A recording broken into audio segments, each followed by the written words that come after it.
Então, chegou num momento, eu acho que também o que aconteceu foi que quando a gente passou Como é que pela você decidiu? pandemia... Cara, a pandemia, eu acho que tá a minha história, né? Anos de psicanálise, anos de psicanálise em que eu falava sobre o assunto. Eu tinha todas as razões para não falar. Quando veio a pandemia, eu perdi um amigo muito querido por mim, que era meu melhor amigo de infância, que foi o Antônio. E o Antônio, num determinado momento, a gente tinha um grupo da escola, era meu colega de escola. O Antônio era meu colega... Ele morava no mesmo prédio que eu, ele era meu colega de aula, ele era escoteiro junto comigo, os nossos pais tinham casa no mesmo balneário, a gente era colega de clube e a gente fazia judô junto. A gente era mais do que irmão. E a gente se afastou durante um bom período da nossa vida, que ele foi seguir uma profissão, foi morar na Bahia ou aqui. E a gente, no grupo da escola, num determinado momento, ele fez um comentário bastante homofóbico comigo, assim. Ele foi radical e a gente ficou um tempo sem se falar. Mas ele sabia que você era gay? Ou Sabia, sabia. E no meio da pandemia, ele, depois de muito tempo a gente sem se falar, ele me mandou uma mensagem que queria fazer um encontro com você via Zoom. E a gente fez um encontro via Zoom e ele chegou e disse, olha, eu só queria te pedir desculpas. Pô, que bom, né? E eu perguntei, por que você está me pedindo desculpas, Antônio? Ele disse, não sei se um dia eu te fiz sofrer, se um dia eu te magoei, se um dia... Eu queria só que você soubesse que se eu tivesse a oportunidade de novo na minha vida de nascer outra vez e ser seu melhor amigo outra vez, eu gostaria que isso acontecesse. Pô, que Maravilhoso, cara. E ele tinha um problema cardíaco, o coração dele começou a crescer, mas ele provavelmente não iria morrer disso e pegou Covid e faleceu. Nossa. Quando aconteceu isso, eu estava no meio do Dança dos Famosos, que eu estava fazendo dança e eu tinha operado meu joelho. Meu joelho, eu tinha feito uma operação bilateral de meniscos. Estava sendo um processo difícil demais para mim, porque eu não queria pagar mico. Super exigente comigo, só que eu ia ensaiar, meu joelho inchava, eu dizia, caramba, o que está acontecendo? Aí um dia eu fui fazer uma massagem, que uma pessoa foi fazer a massagem em mim lá, contratada pela TV Globo. Na hora que ela tocou em mim, eu tinha no dia anterior realizado a missa de 7º dia dele. Na hora que ela tocou em mim, eu comecei a chorar, me deu uma vontade de chorar absurda, assim. Naquele momento, cara, é como se um dardo tivesse chegado em mim. Eu disse, eu vou falar que eu sou gay. Por que eu vou falar? Porque se o meu melhor amigo era a pessoa que um dia podia ter tido preconceito comigo, a pessoa que mais me conhecia, a pessoa que veio pedir desculpas para mim, perdão por ter sido em algum momento da vida dele preconceituoso comigo, eu devo isso até a ele. E eu devo isso a outras pessoas que talvez passem ou já passaram pelo mesmo preconceito que eu passei. Então, se eu tiver isso para poder ajudar algumas pessoas, para que outras pessoas tenham representatividade, eu quero ser essa pessoa, eu quero ter a chance de falar quem eu sou. As pessoas às vezes perguntavam para mim, mas você fez isso, deve ter sido como se você tirasse um peso de cima de você, né? Eu digo, não tirei peso nenhum. Eu me tornei quem eu sou. É simples assim. Não se trata de peso. E por isso eu resolvi falar, talvez essa quantidade de coisa, tudo que tem acontecido na minha vida, talvez a falta de exemplos, que é uma coisa que eu sempre falo para as pessoas, assim, todo mundo tem exemplo na sua vida, né? Você certamente viu outros caras que você olhou e pensou, eu queria ser como esse cara, ou talvez você tenha olhado. Na minha vida eu nunca tive caras que fossem parecidos com o meu. Tive excelentes artistas que eu poderia olhar e dizer, porra, eu quero interpretar como esse cara, eu quero ser bom como esse cara. Mas nenhum cara que tivesse a representatividade dizer, não, eu sou gay, eu sou casado, eu tenho filho, eu tenho amigos, eu tenho salário, tá tudo certo na minha vida e eu sou gay. Porque geralmente as histórias que a gente escuta falar são histórias de pessoas que ou apanharam muito ou sofreram demais. Eu não estou negando a existência disso e também não estou negando o fato de eu ter passado por isso. Apenas eu queria ser um dos exemplos de que, gente, tá tudo certo, velho. Não precisa ficar se matando. Se eu posso ser um exemplo de uma pessoa que você pode olhar e dizer, eu quero ser igual esse cara, porque esse cara é feliz, esse cara tá de bem, esse cara tá... Então vamos lá, velho. Que legal, sacada boa. Agora você sempre foi gay ou você virou gay de uma determinada idade que você descobriu que você era gay? Eu sempre tive muita namorada a minha vida inteira. Mas eu acho que a coisa foi indo para um lugar que... Não, é isso mesmo. Quer dizer, meu corpo sempre funcionou para todos os lados possíveis. Mas acho quando que você descobriu que você era gay, por exemplo, você garoto, você mais, eu quando acho mais que com velho? 12 anos, 13 anos que o seu desejo começa a surgir, você só que imagina, interior do Rio Grande do Sul, né, Sérgio? Interior do Rio Grande do Sul, eu lá, olhando pro lado, dizendo, ferrou, velho, agora o que eu vou fazer na minha vida? Caramba, sou viado, ferrou. Cara, e como foi com seus pais? Foi tranquilo, porque eu saí de casa, eu dei conta do meu sustento, trabalhei, e aí a coisa foi automaticamente se orientando para que tá tudo certo, tá tudo bem, Mas eu também não sei, porque eu não posso negar o elemento de que eu me tornei um cara que foi razoavelmente bem sucedido na vida. E que foi bem casado também, e que passou sempre por casamentos longos. Mas você teve casamento com mulheres ou Não, casamento só com homens. só com homens? Só com homens. E você era bissexual ou você falou que namorou mulheres também? Já, né? mas eu acho que Mas o você- ato mesmo só aconteceu com caras mesmo. Ah, é mesmo? Então você nunca teve um ato com... Tive muitas namoradas, a gente tinha o que chamam... Tinha bastante contato, mas não acho que Mas na não hora chegou uma hora. do ver você não tinha atração. Não é que não tinha atração. Até tinha atração, mas não rolou. Você Não Você rolou. viu que não era a tua praia. Acho que é isso. Agora, eu acho que o teu ato foi um ato muito bacana, porque é o seguinte, tem pessoas que realmente, até chegar a esse ponto de chegar e falar, porque não é tirar esse peso, mas é você... Não é dar a cara para bater, é você mostrar que, puxa vida, qual é o problema? Né? Qual é o problema de Mais em eu ser o que eu- 2022, né? Qual é o Sei problema lá. de eu ser o que eu sou? 2023. Porque isso, muita gente ainda está, a gente chama de estar dentro do armário, porque isso é um sofrimento para a pessoa. Para muitas Para pessoas. muitas pessoas. É. Eu tenho amigos que, pô, bicho, Sim. e a gente Te sabe... digo que a cada adolescente que comete o autoextermínio no mundo, existe 8% a mais que são gays. Tá vendo? Tá vendo? Porque, de repente não às teve... vezes, até pela lei não do teve país, pela coisa, tem tudo, de repente não né, teve hoje um em dia. apoio das pessoas. Fala, bicho, qual é o problema? Tem países que Quero saber se condenam. você faz mal pra alguém, você... Entendeu? Quer dizer, o ser humano... Para cada transexual no Brasil, 40% deles, ao longo de sua vida, também tenta autoextermínio. Então, é uma realidade que complicado, né? é puxada, é difícil. Mas sabe o que acontece?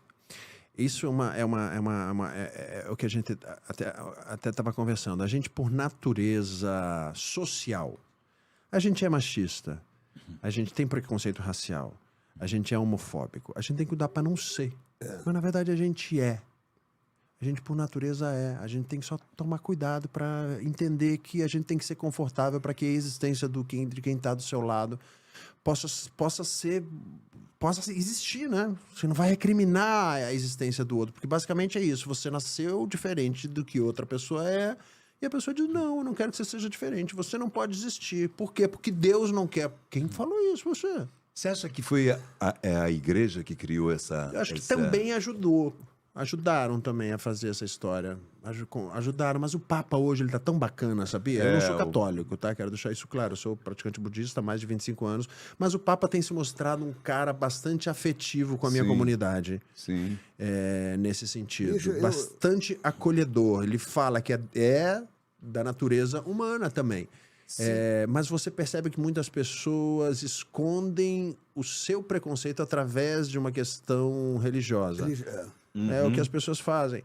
Mas eu acho que a gente tem que só tomar cuidado. E a gente tem que se ligar, entender que a gente pode estar machucando a pessoa que está do teu lado. E, na verdade, o que a gente quer? Todo mundo que não quer ser feliz? Então, você quer ser feliz, tenta fazer com quem está do teu lado ser feliz. As pessoas começam a arranjar problema. Ah, porque a língua, porque vai destruir a língua. Porque... As pessoas têm que entender que não se trata de você.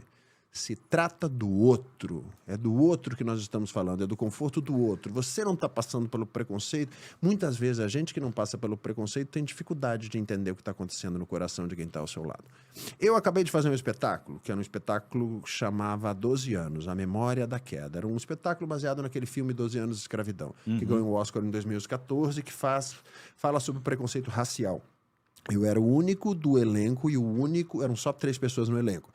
Mas além do elenco, eu era o único do elenco da produção que era branco no elenco. Todas as pessoas eram pretas no elenco. Quando entrei no processo, eu pensei, caramba, como que é isso? Porque eu faço o cara representativo do mal numa estrutura que permeia toda a nossa história, né? Um racismo estrutural que todos nós, de alguma maneira, temos e muitas vezes manifestamos sem perceber que estamos manifestando isso. Vou fazer o personagem que é o antagonista e eu vou entrar num processo de ensaio. Que pisada de ovos é essa que eu vou ter que entrar aqui? E aí foi muito interessante no processo inteiro, porque eu escutei de histórias que muitas vezes aí você entende o que é o preconceito na pele do outro. Você, por exemplo, quando vai numa loja e compra uma televisão, você não guarda a sua nota fiscal. O cara, geralmente, quando é preto, tem que guardar, porque senão podem acusar ele, podem entrar na casa dele e dizer, você roubou. Cadê a nota? Não tem nota, me dá aqui. É verdade. Você, quando vai numa loja e você quer ser ecologicamente correto, você chega e diz para a loja, não precisa me dar sacola não, pode colocar do lado diretamente na minha bolsa. Provavelmente, se a pessoa for preta, ela vai colocar a bolsa dela em cima do balcão para colocarem as compras dentro da bolsa, e o segurança vendo o que está sendo colocado dentro da bolsa dela, que não foi ela que colocou. A gente não passa por isso, a gente não sabe. Quando uma pessoa te conta essa história, você diz, não, peraí. Então, o buraco é mais embaixo. Com certeza. Então, vem de outro lugar. Então, você não percebe, mas geralmente quando a gente vai falar sobre o preconceito e da dor do outro, você pode achar que é mimimi. Essa palavra foi inventada agora. Você diz, para, não exagera. Eu, às vezes, tenho medo de me tornar um cara chato quando eu falo sobre esse assunto. Não, e realmente eu cara. acabei me tornando um cara Mas que levanta não, uma bandeira e que diz, precisa não, falar. peraí, Eu velho, acho, nossa, tem que ser eu acho falado. sensacional, meu irmão, você estava falando nisso. Porque a gente está vivendo no mundo. Eu, como sou um cara que tem mais idade, bicho, realmente, na época que eu tinha 14 anos, tinha um preconceito horrível, e a gente vai crescendo e a gente vai vendo. Eu acho que deveria. Sabe como é que deveria ser assim, umas coisas assim? Por exemplo, duas pessoas se conhecem, como se tivesse uma parede aqui no meio. Uma parede. Eu não estou vendo a pessoa e nem a pessoa está me vendo. E as pessoas começam a conversar. Começam a conversar, e as pessoas falam, puxa vida, essa pessoa que eu conversei, essa pessoa é demais, bicho, essa pessoa é incrível. Então agora eu vou ver quem é essa pessoa. Abre a janela, é um preto, é um gay, seja lá o que for. A pessoa conversou com aquela pessoa, passou a conhecer aquela pessoa, e isso é que importa, você conhecer o interior da pessoa. Agora, essa coisa de, porque é gay, é porque é preto, é porque é isso. Bicho, isso é uma coisa tão ignorante, assim, tão... Porque você pode julgar uma pessoa pelos atos da pessoa. Essa coisa até da igreja, igreja de nós. Eu não entendo, meu irmão, porque Deus é amor, brother. Amor não tem sexo, amor não tem cor, amor não tem. Amor é amor. Isso que vem, o Papa está falando agora, né? O Papa está falando isso isso, é mas muito mas legal. não Amor tem é a ver só amor, com a igreja, meu irmão, não. não tem esse negócio. Na minha O cabeça... preconceito está em todos os lugares. É cultural, Pessoas né? como eu, até hoje, têm que pedir permissão para ocupar determinados lugares. Dificilmente você vê um personagem dentro de uma novela que seja grande, seja gay. Geralmente o gay tem que ser divertido, engraçado, tem que fazer rir. E você está Se não fazendo for uma assim- novela agora que é justamente Estou fazendo isso. uma né? novela que conta essa história. Mas te dou um exemplo, por exemplo. Há 2 dias eu fui a São Paulo, encontrei uma pessoa que eu gosto muito, sou muito amigo dela, gosto demais, e eu estava usando esse croque aqui. É muito louco, né, brother? Então, aí eu mostrei pra essa pessoa e disse, olha meu croque, olha como é gay. E a pessoa olhou pra mim e disse assim, mas é bonito. Por que mais? Pô, Mas é bonito. Você não percebe que você está sendo preconceituoso quando você diz, mas é bonito? Mas é bonito. Não pode ser só bonito? Por que mas é bonito? Mas, o que você quer dizer com mais? Porém, apesar de ser gay é bonito, mas mesmo sendo gay é bonito, É isso. é uma bobagem, não é? Mas Aí a pessoa diz, não, você só tem que tomar cuidado porque você pode estar sendo preconceituoso. A pessoa me olhou e disse, não... Você não entendeu, eu não sou preconceituoso. Quer ver como eu não sou preconceituoso? Por exemplo, eu uso sutiã de cor cítrica e é bonito. Aí eu falei, tá vendo como você é preconceituoso? E é bonito. Você não falou que você usa sutiã cítrico, mas é bonito. Pô, tu foi na... Foi esperto, tá certo. Não, você foi não na- entendeu. Eu não sou. Minha filha tem um arco-íris no quarto dela. Sim, sua filha é uma criança. Apesar, Minha filha tem um arco-íris no quarto dela, é de o maravilhoso. arco-íris ser um símbolo gay, você até tem um no quarto da sua filha. Porra, é Caraca, complicado. Você bicho. não percebe. E eu tenho Complicado. certeza que essa pessoa, ela não é realmente preconceituosa nos termos clássicos do que a palavra significa. Eu tenho certeza que Foi ela só a gosta de mim. colocação, né? Eu tenho certeza que ela não tem problema comigo, mas ela não percebe que estruturalmente Sim. nós temos preconceito. É que nem eu, numa pessoa que eu fui fazer, eu estava fazendo um musical. Pois é, Eu fui fazer. Desculpa, é o pode Billy falar. Elliot. Que depois eu quero saber do Billy. Vamos lá, Tá, vamos mas lá. eu tava fazendo um musical e eu fui trabalhar com uma pessoa relativa à voz. Aí eu cheguei para essa pessoa que trabalhava relativa à voz e perguntei para ela, sabe essa nota que eu tô dando aqui? Eu tô dando ela aguda. Você acha que eu tô dando ela aguda porque eu sou gaúcho? E gaúcho, geralmente, a gente é agudo. Por exemplo, meu pai. Meu pai, quando recebia um presente, ele olhava e dizia assim, ó, olha aí, ó. Gaúcho, quando você vê, ele tá falando aqui, ó. Que isso? Bate! É O gaúcho, gaúcho é. não fala que nem o argentino, mas bate. Ele fala, mas bate! E a voz vai lá assim. Eu disse, você acha que eu tô fazendo essa nota porque eu sou gaúcho? Ou você acha que esse registro que eu tô dando mais agudo aqui é porque eu sou gay mesmo? A pessoa olhou pra mim e disse, não. isso é que eu gosto em você. Sabe por quê? Porque eu olho pra você, você não é gay, você é homossexual, mas você é homem. Não se vê que você é gay. Não. A pessoa achou que estava me elogiando falando isso. Ela jura até esse momento que ela estava fazendo um elogio à minha pessoa. Ela não percebe que gay existe de todos os tipos, dando pinta, não dando pinta, sendo forte, sendo fraco, sendo preto, sendo azul, sendo japonês. De todos os tipos, com comportamentos dos mais variados, que eles não precisam ter um padrão, um modelo que seja igual. E que todos devem ser respeitados. Seja dando pinta, não seja. Você não é melhor por ter uma tendência ou por ter um posicionamento mais o que seja considerado heterossexual. Porque o que acontece comigo, eu me auto-intitulei. No meu Instagram como o viado da família brasileira. Ele é engraçado. Por que eu me intitulei como o viado da família brasileira? Vou te dizer, em primeiro lugar, porque família brasileira pode ter todos os tipos, inclusive viado. Em segundo lugar... Geralmente. E em segundo lugar, porque eu entrei num nicho dentro do Instagram que foi uma coisa muito bonita que aconteceu comigo quando eu resolvi falar sobre a minha sexualidade. Eu fui abraçado. Eu não tenho hater. Dos 2 ou 3 que eu tive, se eu tenho 4 mil comentários, eu tenho uma pessoa que fala alguma coisa ou outra. E se for muito chato demais, eu vou na delegacia e acabou o assunto. Então, eu não tenho muito hater.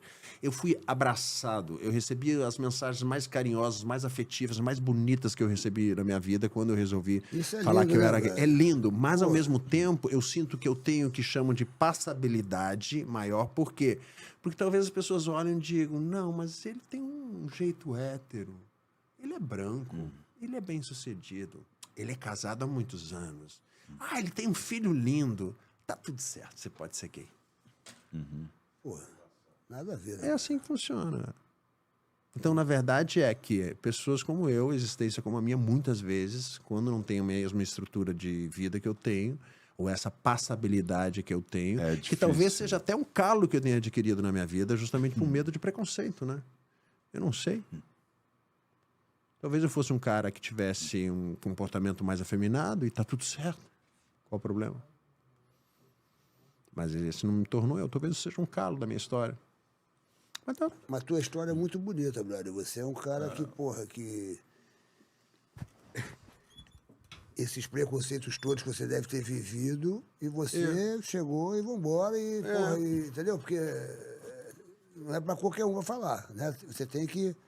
Eu acho que nesse sentido eu fui bem gaúcho. Eu digo, ninguém fala, mas já que vão falar agora, vão falar mesmo.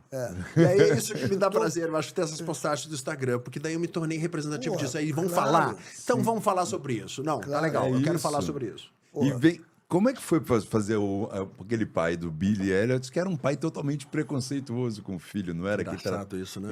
É, isso que eu achei gay curioso, né? Fazendo um pai que tem preconceito. Cara, naquela fase meu filho estava sendo gerado, então eu olhava para aqueles meninos, eu tive uma coincidência muito grande na minha vida, que foi, eu fazia Malhação, e na Malhação eu tinha um filho, e no decorrer da história eu descobria que eu tinha mais 2.